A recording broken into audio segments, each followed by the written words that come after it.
The girl accidentally mistook the man waving hello as her blind date. She sat down directly across from the CEO and began introducing herself. When the CEO learned that the girl's first 5 blind dates had all failed, he laughed unkindly. The girl snatched the coffee the waiter had brought for the CEO and drank it, commenting on how bitter it was. This was the first time the CEO had encountered such an interesting girl, so he didn't interrupt her. Instead, he started introducing himself to the girl. In order to not make the girl feel embarrassed, the CEO had to pretend to be poor to give the girl a sense of being well-matched. Unexpectedly, the two of them hit it off quite well. Subsequently, the girl directly took out her household registration book and asked the CEO if he was willing to marry her. The girl thought her behavior was very abrupt, but to her surprise, the CEO directly took out his phone and asked his secretary to send over his household registration book. After exchanging glances, the two went to get their marriage certificate in agreement. Meanwhile, the girl's real blind date was sitting at the next table, waiting anxiously. However, his blind date had now become someone else's wife. In the evening, the CEO accompanied his wife to set up a stall, enduring the 104-degree weather for the sake of love.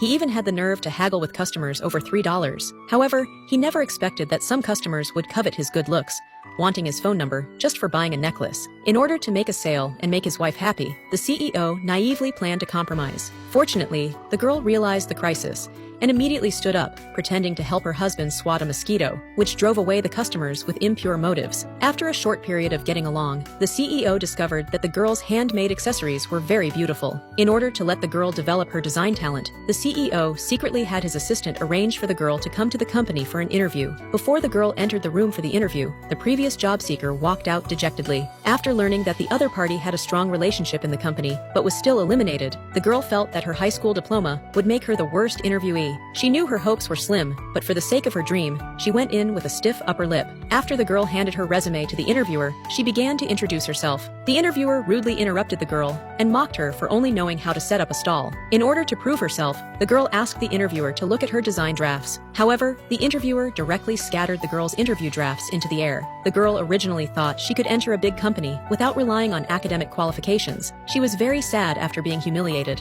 When the CEO learned of his wife's experience, he went to find the arrogant interviewer